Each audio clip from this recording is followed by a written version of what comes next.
This is a meeting of the New Columbia Statehood Commission. I'm Phil Mendelson, co-chair of the commission, and Mayor Bowser is, I'm told, on her way, but it was okay with her if we started.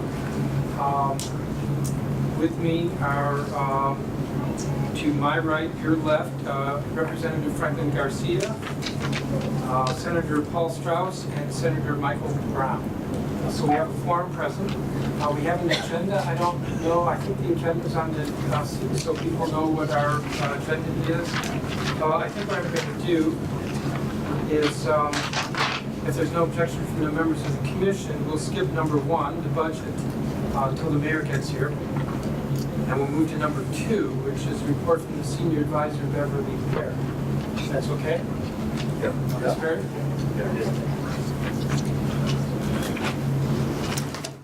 Thank you, Mr. Chairman, and thank you, commissioners. Good afternoon. I'm Beverly Perry, Senior Advisor to Mayor Bowser, and in this capacity, I serve somewhat as the Executive Director to this commission. I have a report, and I'm glad we could start because my report is a little bit longer than you probably expected. First, let me say many thanks to everyone that worked on the campaign to supported the advisory referendum last year. All of you know that the voters came out, and 86% of the voters that came out voted for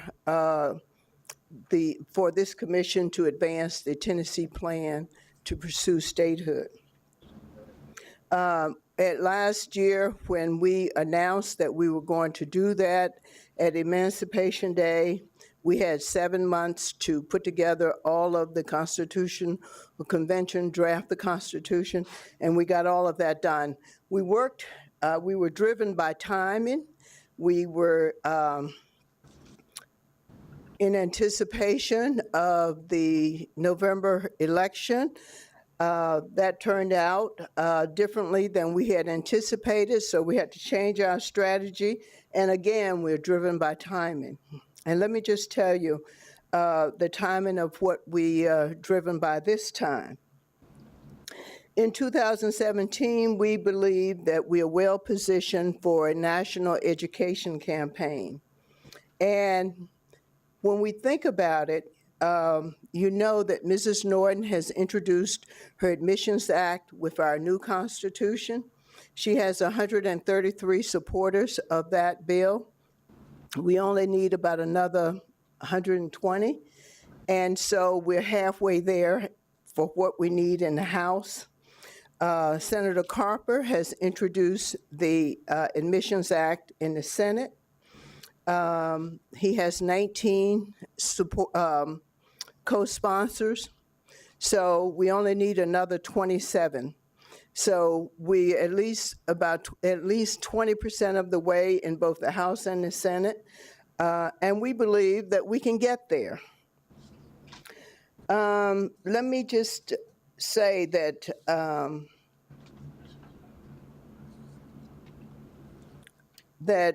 what is important about 2018? Many of you probably haven't focused on the idea that in 2020, there will be another census, and that is important. You also know that Puerto Rico on June 11th, which happened to be my birthday, had another vote. That's why I can't forget it. Had another vote, and they voted 97% to pursue statehood for Puerto Rico. We cannot allow Puerto Rico to get out ahead of us. We believe that we could coordinate with them if we need to do that. So also what's important about 2018, I don't know if you know, the House is capped at 435. So in order to add new members of Congress, Congress also has to vote to temporarily expand itself unless they do it around a census. And so it's very important that if we get this done in 2018, by the time we get everything completed, 2020, we will be there to get the apportionment. The other thing that you got to know about Puerto Rico is that they have 3.5 million people. They're entitled, if they are seated as a state, to 5 members of Congress. The way we have reviewed their voters' data, they would likely get 3 Republicans and 2 Democrats. So if you think about our situation, that could neutralize the effect, and that would give us an added advantage for the Congress to accept us. That's what happened with Hawaii and Alaska. It didn't turn out the way Congress anticipated, but when Congress admitted Alaska and Hawaii, they admitted them basically as a duo and thought that they would neutralize the votes in the Congress, and they temporarily extended the votes until they could, until a new census were reapportioned the members of Congress. The other thing that we have going on is that Eugene Kinlow, the director of OFRA, has met with the NAACP, and the NAACP has before it, in their annual meeting next year, a resolution on statehood, and that would be really important if the NAACP passes that resolution. We believe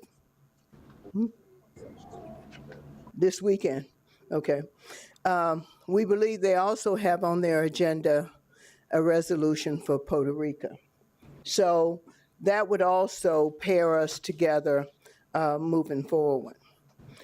Some of you, I see some of the statehood advocates in here as well, and you know the Office of the Secretary gives out grants, $200,000 in grant money, and they have received 9 applications, and they're in the process of finishing those, and the awards will be made imminent.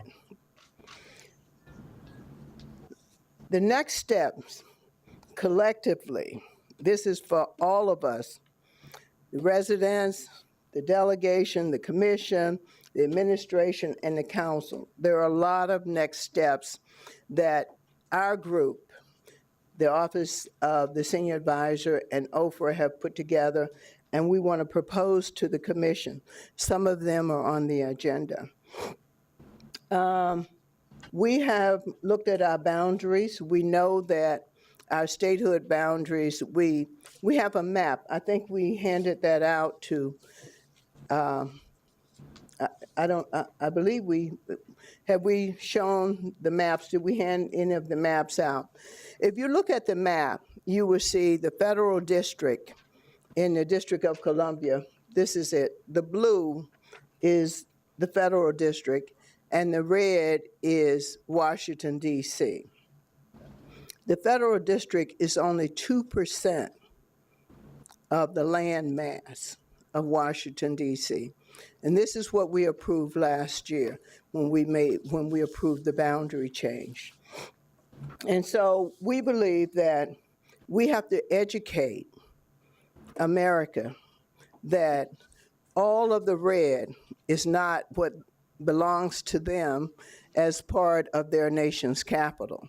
The nation's capital will be the blue, which is the federal district, and Washington, D.C. will be the surrounding state. So how do we plan to demarcate that? We are proposing to place signs. I think my boss is about to enter. We're proposing to place signs, small, subtle signs around in different locations, strategic locations, so that the visitors to Washington, D.C. will become educated on the boundaries of where the federal district ends and where our state begins. We have proposals for street light banners. We have thoughts about signs on buses, circulators, and art competitions. We believe all those things would be right to help provide the education. And then to be successful, this is one where everybody will be needed. We have looked at how do we communicate to the Senate that we do not have any voice, any vote in the Senate. So we have developed a surrogate campaign. And starting in September, we are proposing to send a letter to every registered voter and suggest that they write a senator. We can suggest one, or you can pick your own. Write a letter to a senator and say in the letter that I am an American citizen, I pay taxes, I'm entitled to representation before the U.S. Senate. Since I live in the District of Columbia, I do not have a senator of my own, so I have selected you to be my surrogate senator until I have my own in the District of Columbia. There are 400,000 registered voters in the District of Columbia. We are proposing that each senator would get 4,000 letters, and we would do this by email. We know that the Senate does not accept hard copies. So we will have the email addresses and provide those. That's one surrogate campaign. We also have, we propose and we know this works because we know that Councilmember Allen was very effective and communicated with the Congress earlier this year on one of our bills that was before the House. We also plan a similar Friends and Families campaign. We will ask every registered voter to write every friend, tell all their friends to write their senator, because if they live in one of the states, they have senators, and ask their senators to support statehood or support full democracy for people who live in the District of Columbia. Then we have proposed a 10-state campaign that would be run out of our office. We have gone through, looked at all the data through the Congress, and we have picked 10 states, Alaska and the state of Washington in the Northwest, Maine and New Hampshire in the Northeast, Georgia and South Carolina in the Southeast, New Mexico and Arizona in the Southwest, and Indiana and Illinois in the Midwest. We have gone through the members of Congress, we have looked at their voting records, we've looked at Republicans, Democrats mixed, and those are some states that we think we can make some inroads in. So we have that going on. We have that on the menu as well. And then one of the things we have had many people come to us and say that the Statehood Commission's name should be changed. That would be something that the council would have to do. And so we have that on the agenda. And then we have discussed the fact of whether or not we have a state house, what is our local government center? Do people that visit Washington really understand where the center of government is for the Washington, D.C.? So we have some things about that. So that's the report from the mayor's office, from EOM. Those are the things we're working on. And so with that, Mr. Chairman, that concludes my report, unless there are questions. Thank you, Ms. Berry. Thank you. We'll have. Microphone. Did. Do you want me to take questions from the public now or later? I would say later. Okay. Are there questions from members of the commission? And we've been joined by Mayor Bowser. Thank you. Chairs, so he chairs the last meeting, I'll chair this one. And if there are no questions from the members, why don't we go back to the delegation budget? I believe the statute requires that the commission has to approve the One, two. budget. While I'm talking?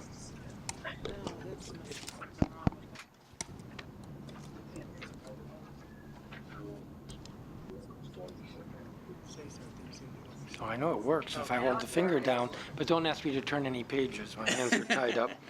So we have the budget before us. Actually, I misspeak. I believe that under the statute, we're required to approve the budget. However, the council and the mayor just went through the budget process for FY18. This commission has never really acted on the FY17 budget, but the council and the mayor went through the budget process last year for the current fiscal year. There's a request from the three elected, the delegation, for a supplemental authority.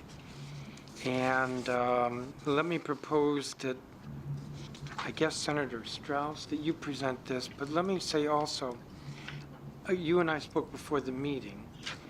There's a level of detail with regard to the overall budget that I think we should have. And I'd like to suggest this, that we consider your request for the increase in $40,000, and that then we have a meeting in September, right before the new fiscal year, or in October, right after the start of the fiscal year. So this commission would meet again in September or October, where the delegation presents the greater detail of exactly their initiatives, how it aligns with the budget, so that we have an opportunity to see that and the public has an opportunity to see that. I would hope that's acceptable. And I'm kind of offering that in the context of our taking up the $40,000 supplemental request. Mr. Chairman, Yes. I'd just like to, I'm in receipt of the amendment, I believe was circulated earlier today, and I would like to put on the floor for the commission's consideration the request for the additional $40,000. All right, and Senator Strauss, do you want to? I would second that request, and if we're ready for discussion, I'm prepared to present the request. Thank you, Mr. Chairman. Let me be clear that while this is styled as a request, an increase in spending, it really amounts to more of what would, in budget parlance, be called a reprogramming. What we're trying to do is increase in our personnel services, $40,000. The exact figure was recommended to us by our budget analyst in conjunction with our agency fiscal officer. The two sources that it comes from is essentially non-lapsed funds that remained unspent from a prior year. The original non-lapsed funds originated in fiscal year 2015. That's when the commission first became active in March of that year, but was budgeted for an entire year. And so we had some savings because we had 6 months of operation that was designed to cover a budget for 12 months of operation. And so this is not essentially us being irresponsible and overspending per se. This is us carefully allocating money that we had been saved from not overspending prior years so that it was available for us now. Additionally, the remaining $12,000 comes from our non-personal services side of the budget, specifically Controller Source Group 20, and is going to Controller Source Group 12. So it's going from supplies and materials and into regular pay other. This would allow our personnel to continue operating at the level that they are through the end of the fiscal year. And while there are a number of things that are precipitating this, one of the things that's likely to make this even more important is that for a variety of reasons external to the operations of this commission, institutions, particularly the United States Senate, is going to have more legislative days in session this year than they have in previous year, and we want to maintain our level of coverage and staffing and attendance at those additional sessions. We know that in particular, those last few days before adjournment can sometimes be perilous and hazardous if you're in the District of Columbia when a lot of last-minute things come up. So I want to thank Jim Hurley, our budget person, who is here, Alyssa Farr, budget analyst, who's not, Rima Wahabzada, who does our internal budgeting and compliance, is our internal legislative counsel, and I would move the amendment if there's no further discussion. All right, so what we have before us is to request to increase $40,000 in personal services budget. Of that, $12,000 is being reprogrammed from non-personal services, and the other $28,000 is coming from the New Columbia Statehood Fund balance. Is there discussion from members? All those in favor of this request say aye. Aye. Aye. The ayes have it unanimously. And it's agreed that we will meet in September, October, where the delegation will present the greater detail with regard to the initiatives or the program spending. The next item on the agenda then is it's item 3, State of Washington, D.C. next steps. And who's presenting on this? I think that Senior Advisor Perry and team will present some ideas, but I think Beverly covered a number of these items in her remarks. Let me just say a few things. Actually, she covered all of these items in her remarks, and I want to pause for a moment on the boundary and campaign that we intend to do, which I think is very important. And I have had the opportunity recently to talk to many groups about why our boundaries and about how we will continue to have a federal district and the state of Washington, D.C. And I think it's very important for us to drill that not only in people's ears, but in their consciousness as they go around Washington, D.C. And that's going to continue to be very important. I would also like to comment because I spoke to a group of Republicans yesterday. And one thing that I want to add to our list is to make sure, and for the whole commission to consider, item D in making sure that we are reaching out to D.C. Republicans and eliciting their support. And I say this in particular because of a comment that was made about how will Puerto Rico's recent vote affect our efforts. And one thing that I wanted to focus D.C. Republicans on is the Republican Party's kind of inconsistency on this issue, how they support Puerto Rican statehood but oppose D.C. statehood.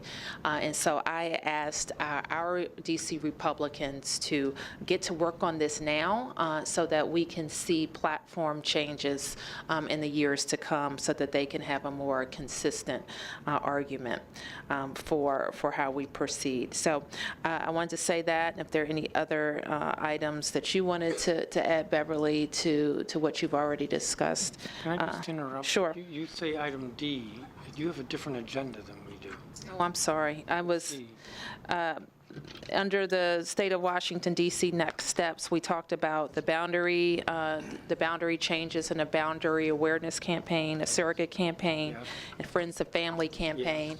And the next thing would be a D.C. Republicans, some specific ask of the D.C. Republicans. And we might, That's not on our. I'm sorry, I have That doesn't be, I don't mean to be. some talking. suggesting out of- We amended the agenda. We didn't distribute the amended copies of the agenda. No, it's probably, I have an annotated agenda Okay. for my talking, for my benefit of, putting these things on the record, so forgive me. So I would, and actually it may be perfectly appropriate for this commission to issue a letter to the log cabin Republicans I spoke to last night, and I plan to talk to the D.C. Republican Party tonight. And I'm not talking about the D.C. Democrats because the Democratic platform already reflects support of D.C. statehood. So are you proposing that we authorize a letter from the commission? Yes. Any objection to that? Do you want it Nope. signed by all four of us? 5 of us? I have to count. If there's no objection, why don't we proceed with that? Madam Mayor, could your office take the lead in drafting that? Thank you. And I'm not familiar, perhaps you can tell us its platform or DC Statehood. That's a joke, I'm being facetious. So once again, my point in saying that was because we found an inconsistency with DC, with the Republican Party's platform. And I believe that our DC Republicans weren't completely aware of that inconsistency. And so we want to give them a job to do. And that would be making, if they can't support DC statehood, then they shouldn't be supporting statehood for anybody else, is my argument. And so we want the Republican platform to be consistent. Okay, in my report, I should have noted that the Puerto Rico already has 9 Republicans signed on to their bill. So what we've agreed to is a letter signed by all 5 members of this commission to the Log Cabin Club, as well as the DC Republican Party, that makes the point that you just said, Madam Mayor. Okay, so noted. We got it. Then, if there's nothing else on item 3, we will move to item 4, which is entitled Statehood Commission Name Change. Who's presenting on that? I don't know who's presenting on that, but I would note that our name was given to us in the code, and that while we could certainly discuss it and strategize about it, that we as a body lack the statutory authority to change our own name. So The commission was created by the council, and the name would have to be changed by the council. Yeah, if I may, just like to add to that, I'll leave it to my esteemed colleague to tell you about the code, but as a PR guy for 50 years in politics, I will tell you that I think it was a terrible move to get rid of 40 years of PR where we've used the name New Columbia, which was not only voted on by the voters, but was defeated or changed by the council in a knee-jerk reaction to Christopher Columbus, who the city was not named after. The city was named after the goddess Columbia, who represents America. And we should have kept New Columbia. And that being added, I don't think there's much we can do about it now, but we should have never changed the name. Well, if there's no objection and there's no motion on the floor, let's move to item 5, which is council member update. This agenda was, I put together without, how do I want to say this? I didn't come with a report prepared on measures by the council. I believe there's several bills that are pending, but there are no hearings scheduled with regard to any of those bills. I would say that there's not legislation pending that's as substantive as, for instance, last fall when we were dealing with the issue of the Constitution. Let me ask if there are questions from members of the commission about this. Mr. Chairman, I don't have any questions, but I know that there has been a couple of things that have gotten attention, public attention, that the council has introduced, including name change for the office of the mayor and the members of the council, as well as the introduction of a bill around giving our delegate a vote. And so I think there are just a number of things, and I think the senior advisor's intent on adding this this item is in for commission meetings to come. We want to spend some time working on the members of the council to come and present to the commission and to the members of the public who are interested their ideas on advancing on the cause of statehood. So we'll spend some time before the next meeting inviting the members to talk about these various measures. Okay, if there's nothing more on measures in the council, we could turn to public comment. We could. I guess before we do that, let me just go on record as expressing my appreciation and support for the efforts, some of them quite creative, by members of the council on statehood, and we certainly want to encourage those efforts, and to the extent that this is the right time on the agenda, I think that both renaming our offices, as we did with the Attorney General, can go a long way in terms of setting up people's expectations and helping them ease the transition mentally from what they falsely perceive as a city to what we rightly perform functions of as a state. And in particular, I think the proposal to create that test legislation by Councilmember Che on the Delegate Act is an interesting one, and I applaud her ingenuity and the council's getting behind that. Further comment? Then why don't we turn to public comment, an opportunity for anybody who's here to ask questions. Yes, I'm David Schwartzman. I'm the chair of the Political Policy and Action Committee of the DC State Green Party. But I'm also an climate and energy scientist, and I want to applaud our mayor for signing on to a resolution last month of cities all over the country, which reasserted our support of the Paris Agreement, but also, and this is really important, the goal that was in one of the resolutions was to go 100% renewable by 2035, which is a more aggressive goal than Sustainable DC, which was 50% by 2032.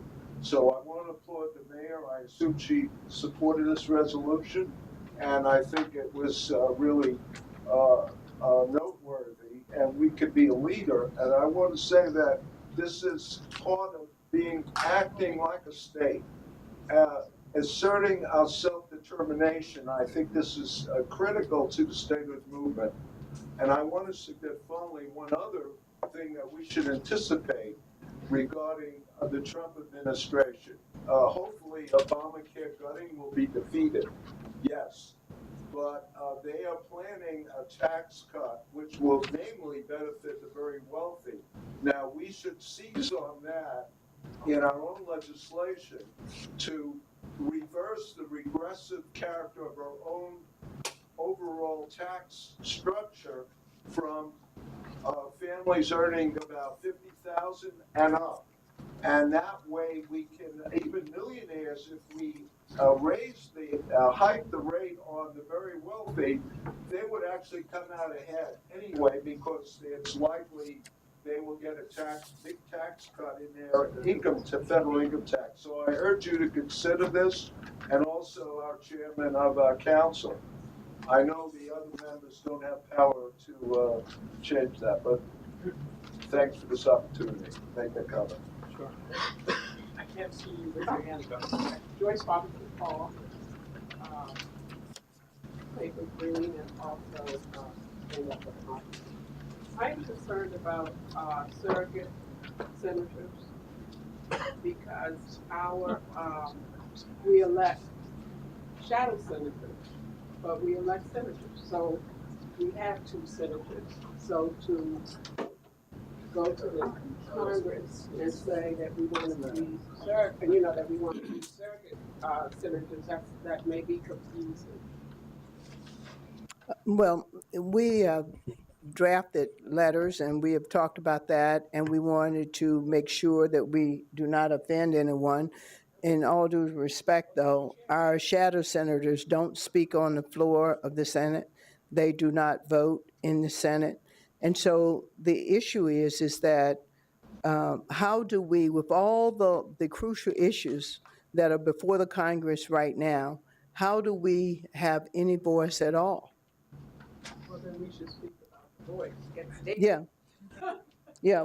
I mean, they can speak about it. They can't speak about it on the floor, and they can't reflect your thoughts in a vote. Well, can I just, I'm sure we can work with the senior advisor's office to come up with language that more accurately clarifies our bona fide existence and what we're really trying to get across through our sentiment. So I appreciate Ms. Robinson's Paul's comments and standing up for our sensibilities, and I don't think that was the intent. Yes, But I'm sure we can smooth out any inconsistencies in the language. Well, so that they would and complement each other. one thought is that whether or not we have a civil rights violation, if senators write us back and tell us we're not entitled to representation, I mean, I think that locks us in with whatever action we want to pursue, that we are not equally treated. You know, I would just add, I agree with Paul. I'm sure we can work something out, but, and I agree, Joyce Robinson, Paul standing up for us, I appreciate that. And I also would point out to the senior advisor that the people that write the letters don't have a vote, and they can't also speak on the floor. And the problem with the shadow senators in the District of Columbia is we don't have a voice because nobody in this building stands up with us. We're on our own up there. We don't get supported by the people that run this government. We were elected by the people of the District of Columbia, and we don't have a voice because we not only get ignored on the Hill, we get ignored in Washington, D.C. as well. In the very back, sir. My name is John Page. I presented to the public hearing on statehood earlier this year, and I submitted a plan which I hope will address some of the issues that you're talking about right now. And I requested at that hearing that I be allowed to present that plan to the commission. I haven't heard anything back, so my question is simply, what do I do now? Do I just still wait to hear, or you want me to resubmit, or what?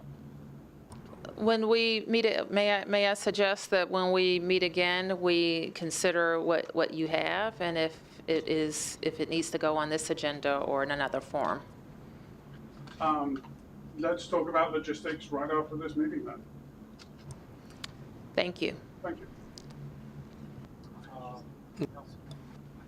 Yes, on the issue of the Republican platform, the Republican Party of Puerto Rico has historically supported statehood and asked that it be put in the platform. It's been in there for many years.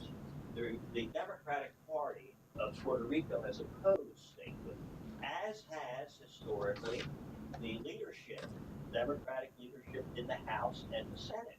And as far as I know, they still oppose statehood for Puerto Rico. So The platform does. The Democratic platform does not oppose Puerto Rican statehood. The last approved platform language, I believe, says that it would the people of Puerto Rico need to decide. I think that's what the last Democratic platform said regarding Puerto Rico. What is the leadership getting behind the statehood for Puerto Rico? I've heard at least one, number 2, in the House of Representatives that said he's all for it. So I don't know. I don't know that there's been a caucus vote taken about it. But I do think that it will be a discussion for the next Democratic platform. On the issue of changing the title of mayor to governor and legislative assembly from the council, I ran against Eleanor Holmes Norton in 2014 and brought this up, suggested that she submit legislation to do that, and she said it was a very silly suggestion. Now the Democrats have come out where I hope she'll change her mind on that, but I don't know. And also, talking about having a voice on the floor, a Senate delegate bill passed the House twice with overwhelming bipartisan support. And I'd like to see the Democrats, especially on the Senate, introduce that bill and try and move it in the Senate. If the Democratic leadership is really sincere in the Senate, they should introduce and try and move that bill to give us a voice in the Senate. I have a little short history that I've written about the past. I'll be glad to give a copy to each member of the commission. Also, I am a Republican on the Central Committee, and I'd be glad to meet with you. Thank you. Whoever you're ever meeting with. You said you've already met with some Republicans? I presented to the log cabin Republicans tomorrow, and I have an invitation to go to a party meeting in the fall. Okay, thank you. Let me just comment that I think it's reasonable that if there's an effort in members of Congress to grant statehood to Puerto Rico, that we point out to them that this is a pressing need for us as well. So whether Puerto Ricans, Republicans, or Democrats support statehood or not, I think really what I'm hearing from colleagues here in the commission is that don't say you support statehood for Puerto Rico and then ignore statehood for the district. Right. That's how I hear the message. Right. Ms. Hart. If we're going to be writing to senators, I think our first request of the senators is please, first of all, if they're co-sponsors of our statehood bill, we thank them profusely. And if they're not, we urge them to be doing that. Yes. Yeah. Anise. Anise Jenkins, on June 12th, on Lobby Day, we did not focus on the Democrats. We went to, I would say, about 7 or 8 Republican senators, and each one expressed support for statehood for Puerto Rico. That was the day after that Sunday that Puerto Rico voted for statehood. So they were very specific about supporting statehood for Puerto Rico, but they also were not clear about saying we will support statehood in DC. Most of them said no. Well, let me also add, since Puerto Rico has come up, and since we're talking about having to go up there and deal with people that are also having to deal with the delegation being sent from Puerto Rico, you should understand that Puerto Rico is sending in its delegation 3 former governors, a former president of the Senate, and a member of the Baseball Hall of Fame. And this is going to be some competition for us. Now, I was good on the Little League, but I'm not sure I can compete with that guy who's a Hall of Famer. I mean, they are sending some heavy-duty people here to Washington to lobby, and now is the time for us to move. Yes. Are you saying now's the time for us to step up to the plate? Sorry? Yes, ma'am. I just have a question and something that I don't really understand is that if we are acting like a state, why do our duly voted senators and representatives report to the city council? I mean, it doesn't, no senator reports to the governor of the state, so. I don't know that You we, guys were elected to represent us. I don't know that we report to the city council. I think We have this silver seed committee that says that it's a statehood committee. And they were duly, you guys were elected to handle statehood. We are, but statehood is a priority of all Washingtonians. I think we're privileged to have a mayor and a council chairman that are statehood activists and supporters. And this commission is a vehicle for creating unity between the delegation, the executive branch, and the legislative branch. So I don't know that there are times when we're subject to oversight before the legislative body, like every agency is, and the roles are somewhat, whether it's so, you know, sometimes we're before the council and they're on the big dais and we're down at the little table, and that's part of the oversight process because we do have some of your money as a taxpayer. But here we all sit equally at the same table and all have an equal right to participate and an equal vote. In fact, I can recall a time or two where there have been some 3-2 votes where the 3 of us, I don't think the sentiment of the co-chairs is that they felt we were reporting to them at all. So, And Commissioners, it might help bring clarity to think about the 5 people that Senator Brown just mentioned were appointed by the governor of Puerto Rico. Yeah, let me say, I think that's a really good point. Look, this commission was not originally conceived to be what it is today. It wasn't set up to control our delegation. In fact, if I can read briefly from the 1979 Constitutional Convention, which set up the commission, came up with the idea of the commission before it was set up. It said, "It shall be the duty of the Statehood Commission to educate, advocate, promote, and advance the proposition of statehood for the District of Columbia within the district and at the federal level." But what this commission does is it controls all our funding. These guys go up on Capitol Hill all the time to complain about budget autonomy. And then they've taken the money that the DC voters specifically gave to us on their D40 tax return, which says a contribution to the delegation and not to the Statehood Commission. They've taken that away from us. They treat us, through the commission, exactly the way Congress treats them. Well, there's some differing views up here, which you're getting a sense of, but I look at it this way. First of all, the commission that Senator Brown alludes to was a commission I think had no members on it for a decade or two. And what the council did several years ago was to eliminate the 3 or 4 or 5 different commissions and boards or whatever, and to consolidate them all into what you have before you.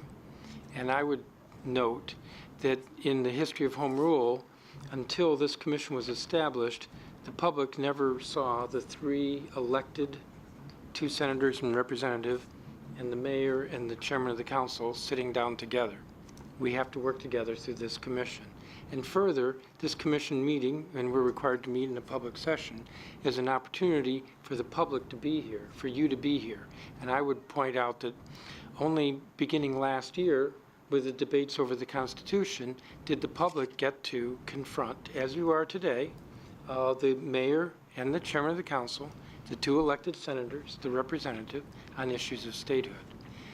And I think that's valuable, that we have this public discussion, that you have this opportunity, that the mayor and the chairman have to sit with the 3 who were elected to advocate for statehood. Well, you know, as my colleague, Senator Strauss, points out, there are times when the commission votes 3-2. We did, for example, to get us put back into the Tennessee plan. It came before the council, and the council took us out of the Tennessee plan. This is the first time in 200 years that the delegation has not been in the Tennessee plan. So it doesn't matter what we pass here, because when it goes to the council can change it, and the council does change it. This is really more of a dog and pony show than anything else, folks. That's the truth. If there's no other comment from members, let me see other questions. Yes, sir. Vote shop with DC Vote. I don't have anything related to what previous. Today we have, just I wanted to let folks know that DC Vote is doing a young person lobby day today, and we have 27 folks between the ages of 18 and 24 knocking on doors in Congress. They just got Representative Shelley Pingree of Maine to agree to be the 134th sponsor. Great. More sponsors this Congress than last Congress, and we're only 6 months in. So, Yes. congratulations to the young people around the hill today. Thank you, Mr. Shep. I know that we have some of those young people here in the audience. Were any of the young people who are participating in Lobby Day here, just stand up and let's thank you for being out there today. Thank you, young folks. Okay. Look at them. Great job. All right. Anybody who's not asked a question or made a comment? Ms. Jenkins? Yeah, I have another question about these next steps. Are they funded through the Statehood Commission's budget, or is that separate? How does that work? Is the delegate funding separate from this funding, or how does that interact? Because I know the delegates are not paid, but they have a staff, they have all. How is this work? Well, may I jump in? Because I think over the summer months, we are hopeful that my office and Ms. Perry's office that's tagged with the executive efforts around statehood and supporting me and in the entire commission. So they have taken the lead and just putting together some ideas, and so we can use this opportunity to get some feedback from you, but also from all of the commissioners about how we move forward. I have asked my team if we could identify some funds for the summer for if there is some programmings that can be done. I think we're still working on that on some of the smaller items that are on this list. The council also approved in the FY18 budget an appropriation to advance a much larger effort. I think it was just south of $1 million about our next phase for our nationwide statehood efforts. And so between now and October 1st, when those funds become available, we'll be finalizing our plan and asking for some input on that plan. So it's not connected all to the funding for the delegation? It is not. Mr. Schwartzman. I do have a question. Why are the colors the way they are? Shouldn't the blue with a little red, shouldn't the opposite? I asked the same question. All right, if we have any, if there's no other comment, I believe that's going to conclude the business of this meeting. So we'll schedule another meeting. If I for- may, Chairman, Yes, just a quick Representative. comment. And so I have met with the resident commissioner of Puerto Rico, which is the equivalent of our delegate, and have talked about possibly, how we move forward. And I am constantly in contact with a lot of the leadership of Puerto Rico. And so are we going to sit at some point? And Mayor, for example, what do we have? I'm not clear because a lot of them are waiting for something from us. And I'm not sure that we have something. Are we going to have perhaps a meeting with any of them? I'm not sure who would say that they were waiting for something from us. And we certainly will continue to make overtures to the leaders in Puerto Rico. And that would be my intent, and I'm happy to share those conversations. And when you have those conversations, if you share those with us, that would be helpful too. I don't want to take up any more time, but we did include in the members' packets an update of some recent international activities we had. I was privileged to speak at a conference at the Scottish Parliament on the rights of unrepresented people around the world, presenting on behalf of D.C. D.C. participated in the 13th General Assembly of the UNPO, and it was a positive thing. The General Assembly voted a D.C. statehood resolution as well, and updates of that are with the members' packets. Yes, and is that, do you have a website? Is it available on the website? The website for the UNPO, which... No, the website for the delegation. We will be updating that on the Commission's website. We're happy to do that. We have, but I wanted to get a draft summary ready for members. I think that's great. I didn't mean to put you on the spot, but those of us sitting here have this, and everyone out there doesn't, so it would be great if they had access to that. If there's no other business with the commission, and we will schedule a meeting for the end of September or early October. The time is now 5:50, and this meeting is adjourned. Mr. Chairman, we don't get to make closing statements? What do we meet for? We don't get to? This is what I have to say. I have to say that it's time that we take this delegation seriously, okay? Just say to yourself, volunteer senator. Every time we go up to the Hill, that's the first thing they throw at us. We're volunteers. We're underfunded. We just had a meeting to reprogram $40,000 so that we can have 2 full-time employees for 3 separate offices. Each councilman gets $850,000 for his office. Each senator gets $3 million for their office. I get $75,000 to pay all the salaries, traveling expenses, everything else. This is ridiculous. We need to stand up for this delegation, folks. We worked all last summer on a resolution that got on the ballot that the Constitutional Convention said we were to deliver to Congress, and we weren't even invited to show up for the ceremony.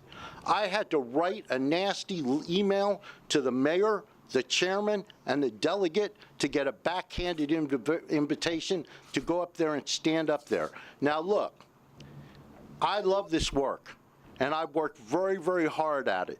And it's hard to be told that your labor has no value.